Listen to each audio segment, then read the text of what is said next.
Wow, what are you doing here?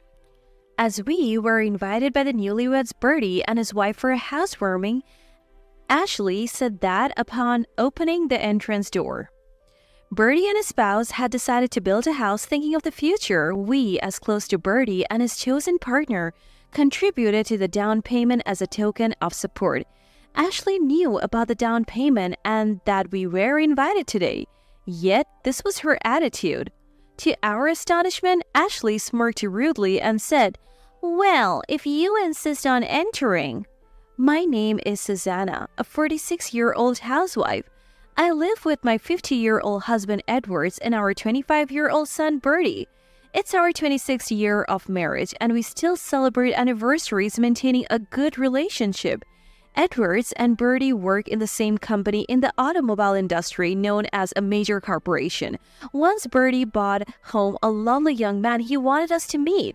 Her name is Ashley, a 23-year-old junior from Bertie's university, and apparently they are planning to marry. We had been worried about Bertie's lack of romantic interest, so despite feeling it was a bit early, we were happy and blessed their union, and soon after Ashley joined our household of four. We try to be proactive and assist wherever possible to foster a good relationship, and I believe we had managed to build a good one. Considering the care of Edward's parents, we lived in a rented detached house near the in-laws' house. After Bertie's marriage, the four of us continued living there, but frankly, it was cramped as it wasn't designed for two families. Perhaps that's why Bertie and his wife started discussing building their home for the future. After discussions, we decided to help our only son and his new family with the encouraging step of setting up their household. We couldn't give them a house like in dramas, but we wanted to contribute to the house purchase fund, so we provided a sum for the down payment. Initially, Bertie refused, but with our persistence and Ashley's agreement, he accepted our contribution. Ashley was very enthusiastic about designing and planning the house, always seeming happy and in good spirits during the meetings. Then, a few months later, the house Bertie and his wife purchased was finally complete. Apparently, thanks to numerous meetings, the house was finished with all of Ashley's preferences in mind.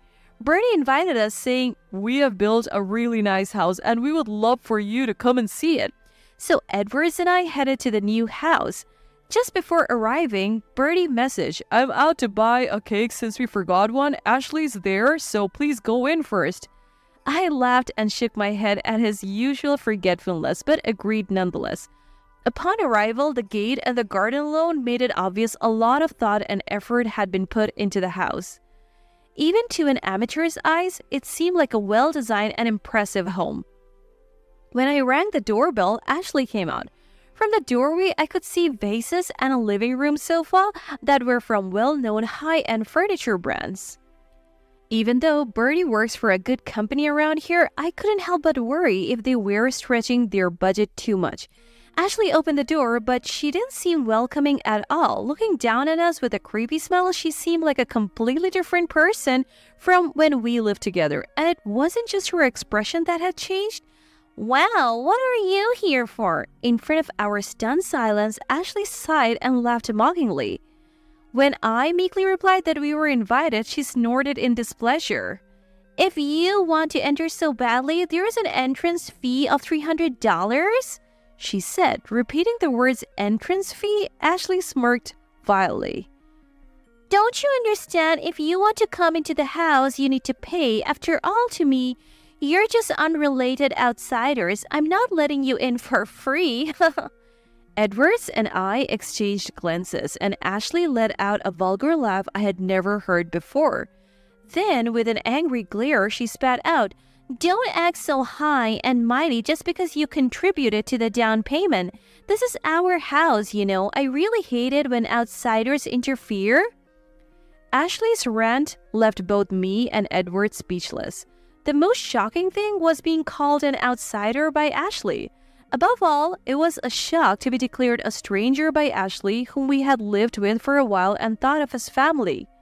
Despite Bertie's initial refusal, she was the one more eager to accept our generous contribution to the down payment. The amount we contributed was neither too much nor too little. After spending the money, We don't recall ever meddling in Bertie's house. We just listened with smiles to Ashley as she passionately discussed her house preferences. Never were we overbearing. Are you going to pay or not? I'm busy, so hurry up. Oh, we won't pay. Tell Bertie we left.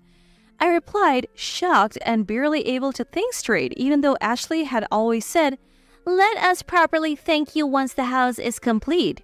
We weren't expecting gratitude for our contribution, but we're looking forward to the invitation. However, Ashley's attitude as if we were now disposable filled us with growing anger. As we turned to leave, Ashley slammed the door behind us with a click of her tongue. After sending Bertie a message explaining what happened, it wasn't long before he arrived at our house with Ashley in tow. Bertie apologized profusely as soon as the door opened, while Ashley, seemingly brought against her will, stood with crossed arms and a sullen look. Wait, don't come in. Here, Ashley, it's hastily made, so forgive its roughness. I stopped Bertie and Ashley from entering our home. Then I presented a piece of paper which Ashley read with a puzzled look. A contract? Yes, if you insist on charging outsiders an entrance fee, we don't want such a stranger in our home either. We'll waive the past entrance fees during your stay with us, so will you sign this? Ashley took the pen I offered, chuckling as she signed the handwritten contract. Do you think this bothers me? I'm rather thankful. I won't be paying any entrance fee, so I'll have nothing to do with you all.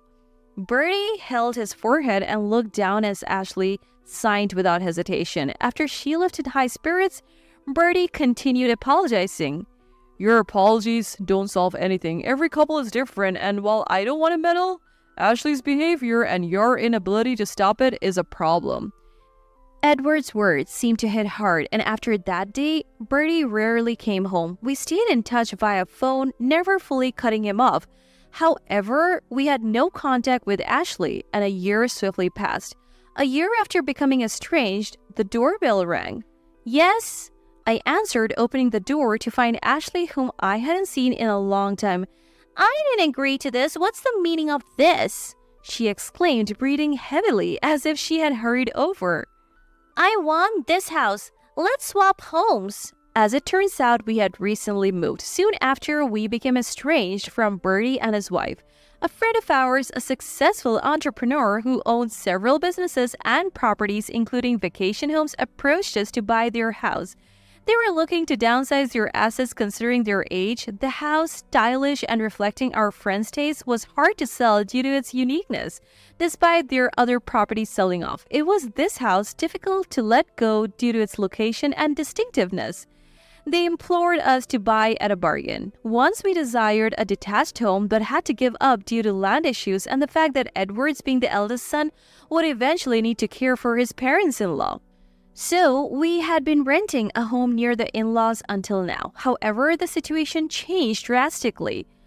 With Bertie married and out of the house, Edward's siblings agreed to take care of the in-laws. The resolution of the in-laws' care felt like a huge burden lifted from my shoulders. The friend's vacation home we were asked to purchase isn't too far from the in-laws. We were familiar with the area and neighbors due to our long friendship, and their distinct taste in the home's design didn't bother us, so we decided to buy it. We immediately sent our consent to the friend. The friend was delighted as they had struggled to find a buyer, offering us the entire household contents, suggesting we could sell anything that didn't suit our taste to fund new purchases. All the furnishings were from a high-end brand that our friend adored. From sofas to small dishware, it was a complete collection from the brand. Though known for its high cost, a little research showed that the items still fetched a considerable price. We sorted through what we needed and what we didn't, selling some to supplement the home buying funds, and brought in our previous belongings. The move was swift, thanks to not only our friends but also Edward's siblings. The new home, full of unique features, filled us with excitement. We casually informed Bertie about the move, but didn't give out our new address and specifically mentioned not to tell Ashley. However, it seems she learned of it from neighborhood gossip and looked up the house herself. As it turned out, the furnishings left by our friend were from the same brand Ashley adored. Wary of this, we hadn't even given Bertie the new address, yet Ashley found it on her own. I had no idea you were moving to such a luxurious house. Those are my favorite brand of furnishings. It's not fair. Swap your house with the one we built. It will surely be better for you, she demanded, making disjointed requests. Expecting demands for the furniture, we were taken aback by her asking to swap houses. Ignoring my bewilderment, Ashley tried to forcefully enter the house. In a rush, I presented the contract she had signed earlier. If you step 1 foot further, you will have to pay. That was the agreement, I demanded, charging an entrance fee as she had done to us. Ashley was furious when she realized the hastily signed contract was now binding her. Just as she had demanded entrance fees from us, I refused her entry until she paid, causing her anger to erupt.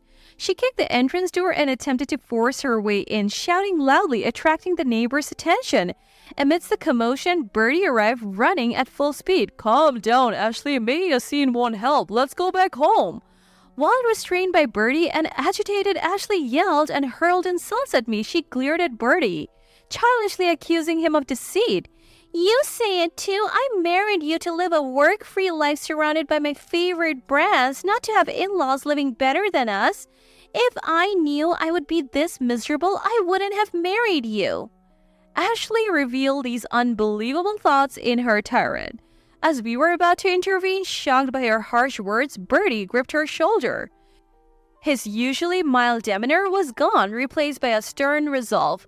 I've been thinking maybe I shouldn't have married you either. We need to talk. He dragged the still flailing Ashley back home. Confused by Bertie's uncharacteristic firmness, she was pulled away. I wondered if they would divorce and soon thought it might be for the best. While I wouldn't comment on their marriage, Ashley's rant revealed her shallow intentions. Bertie called later to apologize and within 2 months informed us they were divorcing. It seemed Ashley only valued Bertie for his income, boasting about her influence in their home designs and enduring it as a favor. Despite contemplating immediate divorce, Bertie faced the reality of their new home's mortgage. Bertie, insisting Ashley find employment, worked overtime, desperately trying to save up for the divorce. However, Ashley showed no signs of job hunting, instead withdrawing money from Bertie's savings for her shopping. When confronted, she claimed to have earned the money, showing some cash. Again, when confronted, she claimed to have earned the money by charging friends an entrance fee to their home, which they paid, mistaking it for a just or housewarming gift. After repeated demands for entry fees, friends distanced themselves, leaving the house guestless. Ashley then audaciously set up a toll booth outside, demanding passers-by pay to use the road. The police were called after neighborhood complaints, leading to a massive argument between Bertie and Ashley, where she continued to blame everyone else for the situation. Finally, Bertie decided to divorce, deeming further discussion with Ashley futile, and reached out to her parents to explain the situation and his intention to divorce. Ashley's parents were reasonable and understanding individuals. We are deeply sorry for our daughter's inexcusable behavior. They apologized repeatedly and promptly arranged a meeting to discuss the situation. Ashley initially lashed out at Bertie upon her parents' unexpected visit, but was quickly subdued and reprimanded by them. When the topic of divorce was brought, Ashley became hysterical but was restrained by her father. Her parents agreed to take on the responsibility for the settlement, debts, and the sorting out of the new house. Ashley, still furious, was forcibly taken home by her father. I thought it would be embarrassing to rely on my wife's parents, but if I knew things would settle so quickly, I would have asked them sooner. Bertie looked exhausted as he spoke. I gently patted his back, acknowledging all the hardships he had endured. Several years have passed since Bertie's divorce from Ashley. Ashley is now living a far cry from her dream life, working part-time at a supermarket checkout and other back-end jobs she once looked down upon. Trying to pay off the debt her parents took on for her, she conveyed to Bertie, I would like you to repay a part of the debt. She seemed to plead tearfully, sharing her own hardships alongside her request. But he firmly told her that she must work hard and paid for herself as it was her own doing. Despite the ongoing challenges, including dealing with a persistent Ashley and even contacting the police, Birdie is now happy. In fact, a female colleague supported him throughout the ordeal of handling Ashley's stalking and his own distrust of women.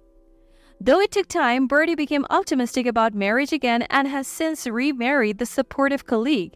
They now live in a small apartment, saving up for a new home. We are relieved to see Birdie finally regaining his smile.